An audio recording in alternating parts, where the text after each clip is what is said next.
తాయారు అమాయకత్వం వెనుకున్న విషయం గురించి బాలాజీ గారికి తెలియకుండా మోసపోయారన్నమాట. అవును మేడం. బాలాజీ గారు ఇన్స్పెక్టర్ కావ్య గారికి ఫోన్ చేయకముందే తాయారు మీ అన్నయ్య ఫ్యామిలీని చంపేసిందా? ఇదంతా జరుగుతున్నప్పుడు మీరు ఇంట్లో లేరా? లేను సార్, ఫ్రెండ్ని కలవడానికి బయటికి వెళ్ళాను.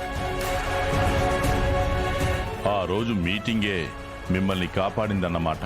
కాపాడలేదు సార్, మోయలేని బరువుని తీరని బాధని ఇచ్చింది. తాయారు భోజనానికి రమ్మని చెప్పింది. ఆ తర్వాత అసలు ఏం జరిగింది? నేను ఫ్రెండ్ని కలవడానికి బయటికి వెళుతున్నప్పుడు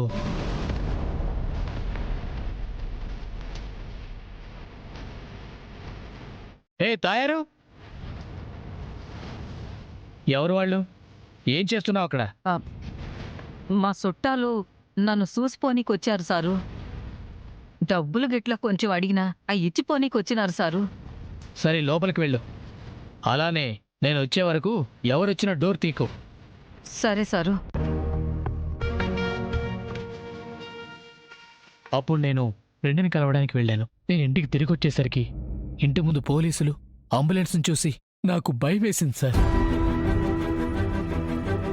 అంటే మీరు తిరిగొచ్చేసరికి మా అన్న, వదిన, పిల్లలు ప్రాణాలతో లేరు మేడం. అప్పుడే తెలిసింది కావ్య గారి ఇంటికి వచ్చేసరికి అందరూ చనిపోయారని.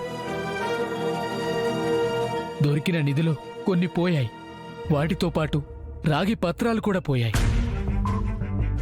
కానీ మీ అన్న వాళ్ళని చంపింది తాయారి అని ఎలా చెప్పగలుగుతున్నారు? వేరే ఎవరైనా వచ్చి తాయారుని భయపెట్టి నగలు తీసుకుందాం అనుకుంటే అప్పుడు కావ్య గారు రావడంతో భయపడి వెళ్ళిపోయి ఉండొచ్చు కదా. నిధి దొరికిందని అందరికీ తెలుసు, కానీ ఆ నిధి మా అన్నయ్య సేఫ్టీ కోసం మా ఇంట్లో పెట్టాడని చాలా కొంతమందికి మాత్రమే తెలుసు. ఆ తర్వాత ఆ కేసుని సాక్ష్యాలు లేవని అందరూ వదిలేసిన ఇన్స్పెక్టర్ కావ్య అన్అఫీషియల్ గా ఇన్వెస్టిగేట్ చేసింది. అయితే ఈ కేసు గురించి ఇన్వెస్టిగేషన్ చేస్తుంటేనేనా కావ్య గారిని అవినీతి కేసులో అరెస్ట్ చేపించారు?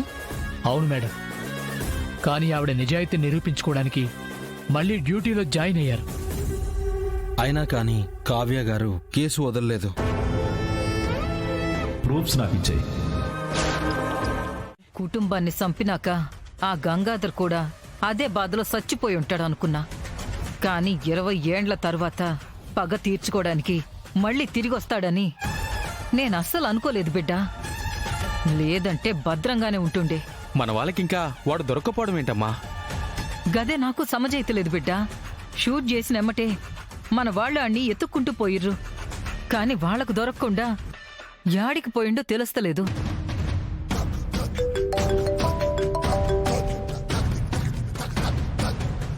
హలో, ఎవరు? నమస్తే మేడం. హోమ్ మినిస్టర్గా ప్రమాణ స్వీకారం చేశారు. Congrats madam. థ్యాంక్స్. నేను బిజీగా ఉన్నాను, మళ్ళా మాట్లాడతాను. మీరు బిజీగా లేరు మేడం, టెన్షన్లో ఉన్నారు. ఆ గంగాధర్ ఎక్కడున్నాడా అని కంగారు పడుతున్నారు. అంతేనా? ఏయ్, ఎవరు నువ్వు? ఈ విషయం నీకెట్లా తెలుసు?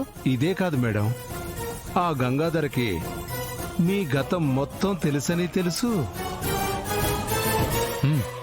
అది బయటికొస్తే మీకు భవిష్యత్తు ఉండదని తెలుసు. ఎవరు? అలానే ఇప్పుడు గంగాధర్ ఎక్కడున్నాడో కూడా నాకు తెలుసు. బై ది వే, నా పేరు త్రిపాఠి మేడం.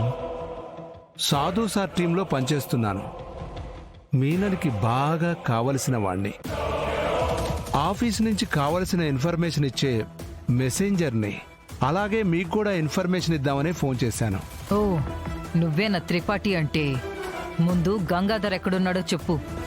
అంటే మేడం, గంగాధర్ దొరికాక మీరు బిజీ అయిపోతారు మేడం. ఇప్పుడే నా గురించి ఆలోచిస్తే బాగుంటుంది. నీకు ప్రమోషను, పైసలు ఏం కావాలన్నా ఇస్తాను. ముందాడేడున్నాడో చెప్పు. సాధు సార్ ఆఫీస్లో ఆ జేడీ ముందున్నాడు. ఆ జేడీ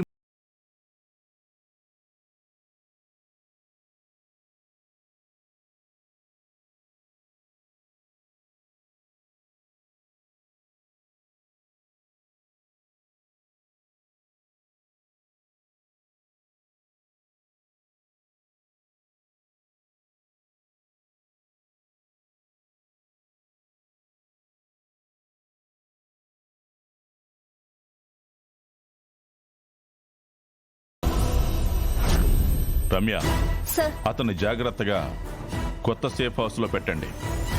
లొకేషన్ జేడిఎన్ టీం తప్ప ఇంకెవరికీ తెలియడానికి వీల్లేదు. Okay sir.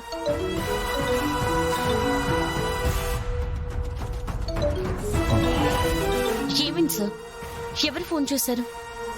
మినిస్టర్ మినిస్టర్ బాగున్నావా?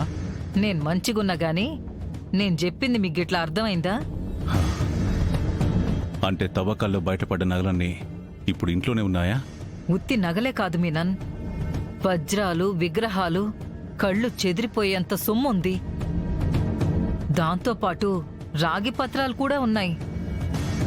అందులో ఏముందో తెలవదు గాని మా సార్ మాత్రం చాలా జాగ్రత్తగా పెట్టాలి అంటుర్రు.